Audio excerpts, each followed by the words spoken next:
Bonjour, nous allons voir quel est le rôle de la socio-esthéticienne en soins palliatifs. Pour commencer, nous allons définir le terme soins palliatifs. Les soins palliatifs sont des soins qui ne visent que le confort du malade, souvent en phase de fin de vie. L'objectif des soins palliatifs est de prévenir et de soulager les douleurs physiques, les symptômes inconfortables ou encore la souffrance psychologique. La durée moyenne de séjour est sur les derniers bilans d'activité de 18 jours, mais certains patients restent hélas peu de temps car arrivent en situation d'extrême précarité et d'autres plusieurs mois car les structures d'aval n'ont pas été pensées par la direction générale de l'offre de soins.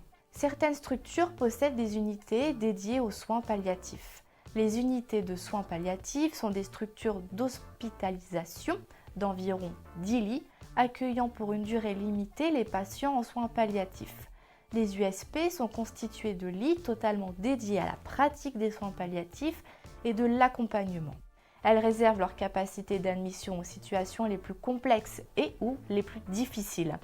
Elles assurent aussi une triple mission de soins, d'enseignement et de recherche. Cependant, il est important de ne pas confondre entre une personne en fin de vie et une personne en soins palliatifs. Toutes les situations palliatives ne sont pas des situations de fin de vie et tous les patients en fin de vie ne sont pas forcément en situation palliative.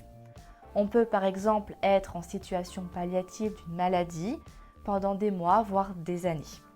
Une équipe spécifique est dédiée au service du soin palliatif.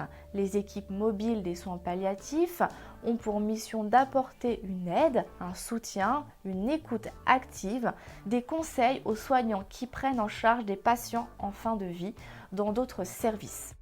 La mission des EMSP concerne la prise en charge globale du patient et de son entourage familial, la prise en charge de la douleur et des symptômes, l'accompagnement psychologique et psychosocial, le rapprochement, le retour et le maintien à domicile, la sensibilisation aux soins palliatifs. Une des particularités du travail en soins palliatifs est l'importance des bénévoles. On compte de nombreuses associations en France, dont les 2/3 sont regroupées au sein de l'Union nationale des associations pour le développement de soins palliatifs, ou de la Fédération Jusqu'à la mort accompagner la vie. Ce mouvement associatif sociétal a souvent été l'origine de la prise de conscience des professionnels de la nécessité de mettre en place des soins palliatifs. Dans certains cas, les soins palliatifs peuvent être effectués à leur domicile. La loi Leonetti du 2 février 2016 rappelle le droit des patients de pouvoir choisir leur lieu de fin de vie. La décision de mettre en place l'hospitalisation à domicile est possible par prescription du médecin traitant ou hospitalier qui reste ensuite le référent des professionnels intervenant auprès du patient.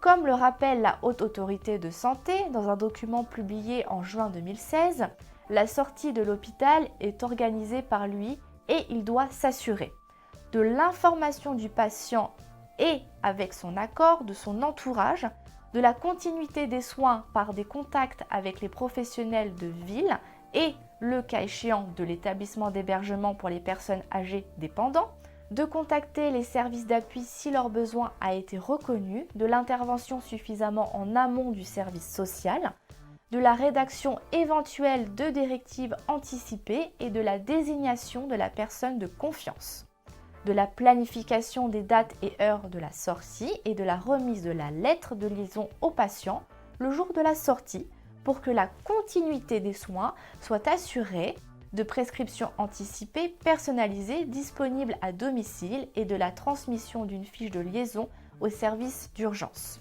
Afin de prendre en charge au mieux les personnes en soins palliatifs, voici quelques conseils. Ne pas faire de transfert. Être dans l'empathie, mais il est important de ne pas se mettre à la place du patient. Une écoute active. Beaucoup de patients vont exprimer le souhait de mourir. Ne leur mentez pas en lui donnant l'espoir, mais accompagnez-les le temps de ce moment pour justement leur proposer un instant sans pensée négative. Apportez de la douceur.